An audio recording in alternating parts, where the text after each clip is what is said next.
ಈಗಿನ ಘಟನೆಗಳೇನಪ್ಪ ಅಂತ ಕೇಳಿದ್ರೆ ಮೊನ್ನೆ ಇಲ್ಲ ಅವರು ಇದ್ರಾಗ ಏನಪ್ಪ ಅಂತ ಕೇಳಿದ್ರೆ ಸಿದ್ಧಾರೂಢರು ಆ ಹುಡುಗ ಏನಪ್ಪ ಅಂದ್ರೆ ತಬಲಾ ಬಾರಿಸ್ತಾ ಅವ್ರವು ಹಾಡ್ತಾಳೆ ಲಕ್ಷ್ಮೀ ತಾಯಿ ಅವ್ರ ಮಠದಾಗ ಹಾಡ್ತಾರೆ ಅವ್ರವು ಸೇವೆ ಮಾಡ್ತಾರೆ ಎಲ್ಲ ಬರ್ತಾರೆ. ಆ ಹುಡುಗ ಕಿಡ್ನ್ಯಾಪ್ ಮಾಡಿದ್ರಿ ಮೊನ್ನೆ 10 ತಿಂಗಳು 6 ತಾರೀಕಿಗೆ ಕಿಡ್ನ್ಯಾಪ್ ಮಾಡಿ ಈಗೆಲ್ಲ ಏನೋ ಲಿವರು ಕಿಡ್ನಿ ತಗೋತಾರಂತಲ್ಲ. ಹುಡುಗಗೆ ಕ್ಲೋರೋಫಾರ್ಮ್ ತೋರಿಸಿ ಬೇಹುಷ ಆಗ್ಯದ ಎಚ್ಚರ ತಪ್ಪದು ತೊಗೊಂಡು ಹೋಗ್ಯಾರ. ಹುಡುಗ ತೊಗೊಂಡು ಹೋಗ್ಯಾರ ಎಲ್ಲಿ ಸಿಕಂದರಾಬಾದಕ್ಕೆ, ಎಲ್ಲಿ ಕಲಬುರ್ಗಿ ಎಲ್ಲಿ ಸಿಕಂದರಾಬಾದಕ್ಕೆ ಒಯ್ದಾರ. ಪ್ಲಾಟ್ಫಾರ್ಮ್ ಮೇಲೆ ಮಲಗಿಸ್ಯಾರ. ಅವ್ರವ್ವ ಬಂದು ಅವ್ರ ಮಠದಾಗ ಒಂದು ಸಾವಿರ ಯಪ್ಪ ಸಿದ್ಧಾರೂಢ ನನ್ನ ಮಗನ ವಾಪಸ್ ಕೂಡ ಇಲ್ಲ ನಾ ಪ್ರಾಣ ಬಿಡ್ತೀನಿ ಇಲ್ಲೇ ಅಂತ ಆಕಿ ಕುಂತ ಅಳಕತ್ತಾಳ. ಒಂದು ಸಾವನ ಅಳಕತ್ತಾಳ ಆಕೆ ಹೆಣ್ಮಗಳು. ಹುಡುಗ ಅದ ಸಿಕಂದರಾಬಾದ್ದಾಗ.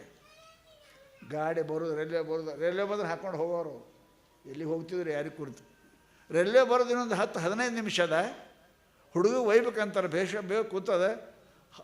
10 ನಿಮಿಷ ಮೊದಲು ಬಂದು ಒಬ್ಬ ಪೊಲೀಸ್ ಅಲ್ಲಿ ನಿಂತಾನೆ. ಅದ್ರಂತಕ್ಕೆ ಬಂದು ನಿಂತಾನೆ ಪೊಲೀಸ್ ನಿಂತಾನೆ. ಕಾಡ್ರೆ ಹೆಂಗೆ ಒಯ್ಬೇಕೀಗ? ಬೇಹುಷದ ಹುಡುಗ ಕರ್ಕೊಂಡು ದವಾಖಾನೆ ಒಯ್ಬಿಟ್ಟು ಗಾಡ್ಯಾಗ ಯಾಕೆ ಹಾಕ್ತಾರೆ ನಿಂತಾರೆ. ಅದು ಪೊಲೀಸ್ ಅಲ್ಲೇ ನಿಂತಾನೆ. ಪೊಲೀಸ್ ನಿಂತ ಕೂಡಲೇ ಅವು ಕಾಡ್ರು ಒಯ್ದವರು ದೂರ ಸರದಾರ. ಗಾಡಿ ಬಂತು, ಗಾಡಿ ಹೋಯ್ತು. ಹುಡುಗ ಅಲ್ಲೇ ಬಿಟ್ಟು ಹೋದರು. ಪೊಲೀಸ ಹುಡುಗ ಎಬ್ಸ್ತಾನೆ. ಹೇಳು ಕನ್ನಡದಾಗ ಹೇಳು ಹೈದ್ರಾಬಾದ್ ಹೇಳ್ತೀನಿ ಸಿಕ್ಕಂದ್ರೆ ಹೇಳು. ಎದ್ದಿಲ್ಲ ಹುಡುಗ. ಬೇಹುಷದ ತೋರಿಸ್ಯಾರ. ಅದನ್ನು ನೀರು ತಂದು ನೀರು ಮೇಲೆ ಹಾಕಿ ಅಳಿಗಾಡ್ಸಾರ.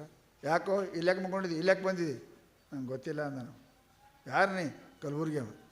ಇಲ್ಲಾಕೆ ಬಂದಿದ್ದಿ? ನನಗೆ ಗೊತ್ತಿಲ್ಲ ಅಂದನು. ಹುಚ್ಚ ನಿಮ್ಮವ್ವ ಅಲ್ಲಿ ಅಳಕತ್ತಾಳೆ, ಇಲ್ಲಿ ಬಂದು ಮಕ್ಕೊಂಡಿದ್ದಿ, ನಡಿ ಅಂತ ಎಬ್ಸ್ಕೊಂಡು ರೈಲ್ವೆ ಪೊಲೀಸ್ ಇರ್ತಾರಲ್ಲ, ರೈಲ್ವೆ ಪೊಲೀಸರಂತ ಕರ್ಕೊಂಡು ಒಯ್ದು ಇವನಿಗೆ ಎಲ್ಲಿ ಬಿಡಬೇಡ್ರಿ ಅಂತ ಹೇಳಿ ಆ ಹುಡುಗನ ಅವ್ರವ್ ನಂಬರ್ ತೊಗೊಂಡು ಏನಪ್ಪ ಅಂತ ಕೇಳಿದ್ರೆ ಅವ್ರವ್ ಫೋನ್ ಮಾಡಿ ಇಲ್ಲದನ ನಿಮ್ಮ ಮಗನ ಕರ್ಕೊಂಡು ಹೋಗ್ರಿ. ಫೋನ್ ಬಂದದ. ಫೋನ್ ಆದ ಬಳಿಕ ಅವ್ರು ಬಂದು ಕೇಳ್ತಾರೆ. ಆ ಪೊಲೀಸ್ ಇಟ್ಟು ಮಾಡಿ ಅವ್ನಿಗೆ ಉಪಕಾರ ಮಾಡ್ಬೇಕು. ಪೊಲೀಸ್ ಕೇಳಿ ಆ ಪೊಲೀಸ್ ಎಲ್ಲಿ ಅದ ಅಂತ ಕೇಳಿ ಆ ಪೊಲೀಸ್ ನಮ್ಮ ರೈಲ್ವೆದವ ಅಲ್ರಿ ಅಂದಾರ ಅವ್ರು.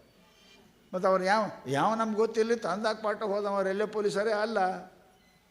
ಯಾವ ಅದಾನ ಅಂತ ಆಶ್ಚರ್ಯ ಆಯಿತು. ಹುಡುಗನ ಕರ್ಕೊಂಬಂದಾರೆ. ಪೊಲೀಸಾಗಿ ಯಾರು ಹೋದ್ರಲ್ಲಿ? ಸಿದ್ಧಾರೂಢ. ಆ ಇಲ್ಲ ಅಂದರೆ ಏನಾಗ್ತಿತ್ತೋ ಅವ್ರ ತಾಯಿ ಭಕ್ತಿ. ಅದಕ್ಕೆ ಪುಣ್ಯಾತ್ಮರೇ ಅಜ್ಜ ಅವ್ರಿಗೆ ನೆನೆಸರಿ ನೀವು. ಸಿದ್ಧಾರೂಢ ಸಾಕ್ಷಾತ್ ಪರಮಾತ್ಮ, ಪ್ರಶ್ನೆನೇ ಇಲ್ಲ. ಸಾಕ್ಷಾತ್ ಪರಮಾತ್ಮ ಅದಾರೆ.